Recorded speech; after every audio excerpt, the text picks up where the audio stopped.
This is Rob Morse of the Self-Defense Gun Stories podcast. I'm reminding you that this podcast is one of the many good ones on the Self-Defense Radio Network. Check out the other podcasts at selfdefenseradio.net.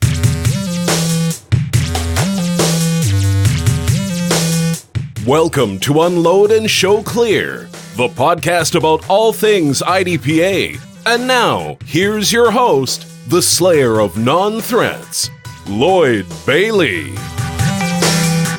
Welcome to another episode of Unload and Show Clear. All too often, gun owners and gun culture are portrayed in the worst possible ways in the media. Old, racist white guys who love their guns more than kids. This podcast aims to counter that narrative by shining a light on the members of gun culture who are involved in IDPA, International Defensive Pistol Association. Now, while IDPA members make up just a tiny fraction of the overall gun-owning public, I think they're a representative cross-section of that demographic. They're all races, young and old, men and women, salt-of-the-earth kinds of people who love their country and who are great people to be around. And this podcast is about them. Today, you're going to meet one of these awesome people. Before we get started, let me tell you about GlockTriggers.com. Love them or hate them, the one thing you know about Glock pistols is that they are reliable. Out of the box, to the range, absolutely reliable. It's what makes them so popular with competitors, law enforcement, military, and responsible armed citizens. But one of the drawbacks is that stock trigger. Well, Jeff Wilson and the folks at Glock Triggers asked themselves, how do we make them better while maintaining reliability? Using stock parts as their foundation, they've refined the interaction of the metal parts to give you smoother take-up, a cleaner break, and reduced overtravel without sacrificing safety or reliability. Recommended and used by people like Bob Vogel, Travis Haley, and Ken Hackathorn, Glock Triggers custom trigger kits come with a lifetime warranty and a 30-day satisfaction guarantee. Visit them today at GlockTriggers.com and check out the Edge, the Vogel, the Skimmer, the Guardian, and the Hackathorn trigger systems. Use the promo code from this podcast, USC20, and save 20% off of your entire order. GlockTriggers.com, the highest quality drop-in trigger system for your Glock. So sit back and enjoy the show. Here is this week's special guest. Our guest today is Matt Childress from Longview, Texas. Matt, welcome to the show. Hey, how you doing? Good. Glad to have you here. Tell us a little about yourself. Tell us what you do for a living there in Longview. Well, I'm in the Navy, currently in the reserves. Just got back off deployment a couple months ago. Been doing a lot of funeral honors lately, traveling around East Texas, Louisiana, doing final rites for our veterans who have passed. And how long have you served in the Navy? It's been 13 years. Awesome. Well, thank you for your service, by the way. Thank you. Where did your interest in guns develop as a kid before you got into the military? What was or did that all develop as a part of being in the Navy? Which came first, the chicken or the egg? My interest for guns came before the Navy. So as a kid, my dad would take me shooting, and I've always liked it, enjoyed it. And so when I joined the Navy, I was like, I'm going to choose a rate that, deals with guns. So that's what I did. So Master at Arms, military police, we deal with guns, but not as much as you actually think about it, though. Not as much fun as it sounds. Yeah, you'd think it'd be a lot more gun intensive, but it's not, surprisingly. I guess kind of like civilian law enforcement, same type deal. Right. Sometimes you only shoot twice a year, so yeah, not as much free ammo as I thought. So, how did you get introduced to IDPA and competitive shooting? Where did that interest develop? Well, I was stationed in Chesapeake, Virginia, Portsmouth, Virginia, and I was getting into some reloading stuff. I wanted to buy a reloading press and get into that. And I went to Bob's Gun Shop in downtown Norfolk, and there was a guy that worked there. His name was Lou, and he helped me out with all the reloading stuff, and he invited me out to Norfolk County Rifle Range for their Friday night match. He said, "Come out and try it." So I did, and after that, I was hooked. Do you remember that first match? Yeah, I remember the match. vaguely. I mean, it was kind of overwhelming, all these people there, some of them high speed, and just kind of overwhelming at first, and just had to jump in there and do it. And real nice people there. Jeff Cope runs a club there. They're very helpful, introduced me to it, showed me the ways. And when you came back to East Texas, your home club is... So East Texas IDPA shooters. And how often do you shoot with those guys? Well, since I've been back, I have shot 0. How often do they hold matches? They hold matches once a month. So once a month in Longview, and then they shoot over in Tyler as well. Tyler Tactical Shooters. Oh yeah, okay. I believe is what they're called. But yeah, I've been kind of busy since I got home, so my weekends have been very full.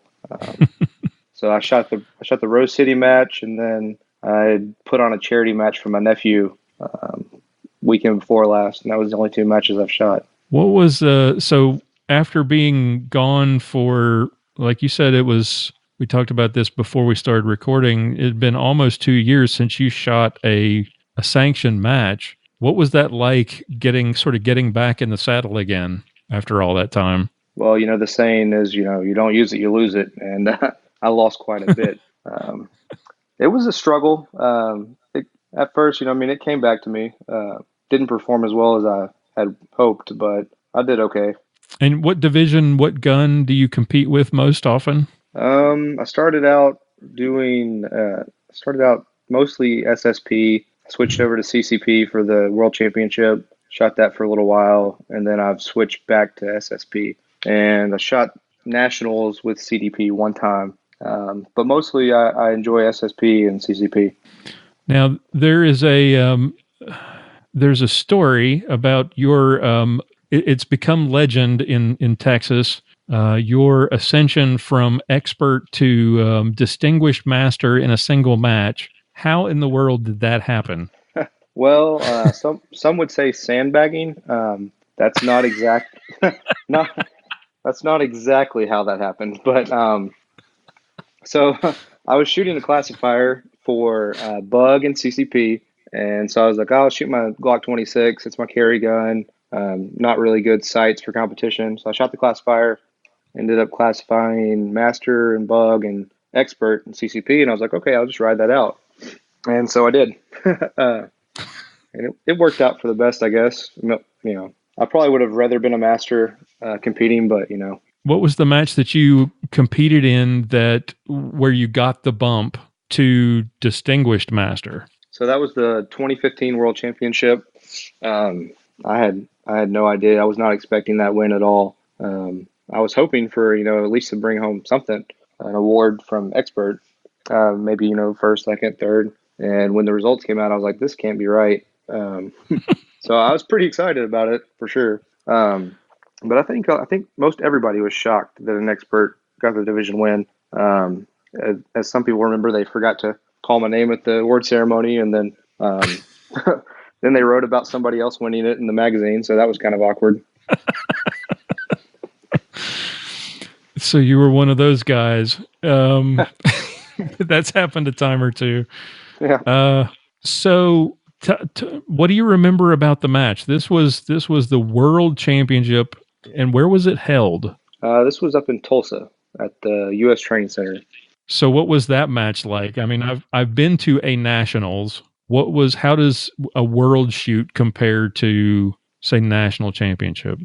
I mean, it's pretty close to the same thing. A lot more people there, I guess. It can be a little bit intimidating. It's over 2 days. So the first day, I shot okay. I kind of looked at myself against my competition that night, and I was lagging behind quite a bit. So the next day, I was like, I just got to let it all hang out. Took a few chances here and there. Took some advice from one of my buddies, Stu, on stage 11. It was the train stage, and that pretty much won the match for me. Tell us about that stage. So the train stage, they had this crazy target that would pop out it was a really quick presentation. It would go back and then it would come back again. And everybody was trying to get 3 shots on it. It's 3 required shots. So most people were trying to get 3 shots on it, get over to the up-down target and move on. So I got some advice from Stu. He said, just take 2 good shots at it, let the other shot go. That way you don't have to force yourself into a third reload. Took his advice, made good hits on it. Didn't have to do my third reload or my second reload, and ended up edging the other guy out by like 4.5 seconds or something. And that was enough to, take me up to the top. How many people does an expert have to beat to jump from not just to get a bump to master, but to distinguished master? How does that work? To make distinguished master, you either have to win your division at a worlds or nationals or the indoor nationals, or score within 3% of the division champion. So by winning the division, I got the bump to It was distinguished automatic. master. Yeah, and as far as I know, I'm the only person that's ever done that. So it was kind of weird because they were like, "Well, can you do that? Can you get bumped up twice? Is that even possible?" But I mean, it happens. I know you've been catching up because you were gone so long on this last deployment, but when you're home, how often when you're in your routine, what is your practice routine like? How do you prepare? How often do you dry fire? How often do you get out to the range to do live fire practice? If when things are sort of settled down, what is your ideal sort of practice routine? Dry fire, live fire, local match? Back when I was, competing heavily, which was back in 14, 15, and 16, I would try to shoot at least once a week, dry fire at least probably 3 times a week. Ideally, you'd want to do that, dry fire every day, range as much as you could. But back when I was probably at my best, I was trying to shoot once a week and dry fire multiple times a week. Is there a drill that is part of your regular routine? I really don't have any specific drills that I stick to. I try to kind of work through everything.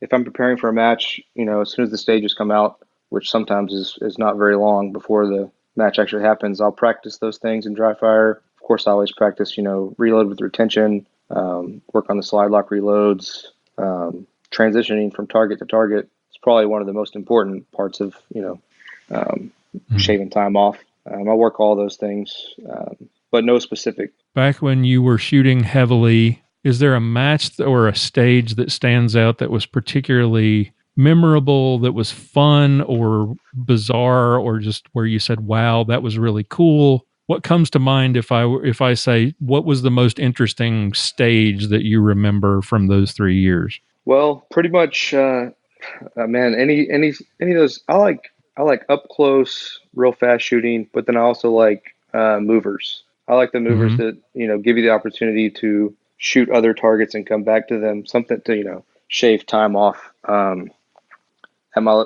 for instance, at my charity match that I did a couple weeks ago, I had a stage where you had 2 still targets, and each one activated a up-down target, which in turn activated a drop turner. And I had it set up to where it was, not IDPA legal. So this was, outlaw match. Right. But you could shoot steel, and then you'd have all 4 movers activate, in sequence. So stages like that kind of allow you, newer shooters can shoot it, a slow way, or if you're more experienced, you can kind of let it all hang out. Stages like that really stand out to me. Obviously, that stage at Worlds, with the train stage, that one definitely stands out. Pretty much any stage from Robert Porter at his Silver Dollar matches, those are always awesome. Lone Star has some great stages, with their movers that, they have you on the little slide and all kinds of stuff. So those definitely stand out. Yeah, those are great stages. I think we were squatted together for the last time you shot Lone Star, I think. Probably so. Was that? I think that might have been 16. That was like my last sanctioned match. Yeah, I think you and Walt and Austin Prue and Stu, and I just kind of stood back with my jaw on the floor, watching the 4 of you guys shoot. I think there's a huge value that something that IDPA does that I don't know whether they do it in USPSA, where they put where you can end up, a goober like me in with a group of amazing shooters like you and Walt and Austin and Stu. The benefit to somebody who at my skill level to watch the 3 of you and learn from you I think is invaluable, because I could sit and watch the way you game planned and ask questions to you guys and listen in on some of your conversations about planning a stage, which was something I had had not figured out yet. And so I think that's one of the nice things about IDPA, that they will actually put good shooters, really, really good shooters, on the same squads with relatively new or lesser experienced, lesser talented shooters, because there's such a great benefit for less experienced shooters to see what really good talent looks like.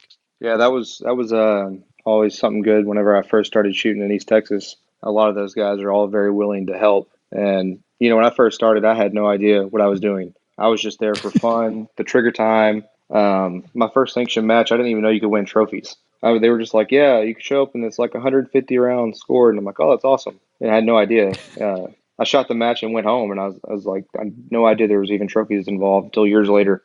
And the only reason I even started shooting sanction matches, I was doing fairly well at my club, and I was winning a few of the matches. And this guy named Tommy Thomas, he just kept harassing me. He'd come to my workplace, and he'd say, hey, man, when are you going to come shoot here? When are you going to come shoot there? And he just encouraged me to go out there and try a sanction match. And, after my first or second sanction match, and I won, trophies, I was like, man, this is awesome. So, he was kind of my mentor along the way, let me use his guns and reloading presses and all that stuff. And, it really encouraged me to keep shooting. So, and then I just got addicted and just wanted to stack wood as high as I could. So, so do you remember that first sanction match?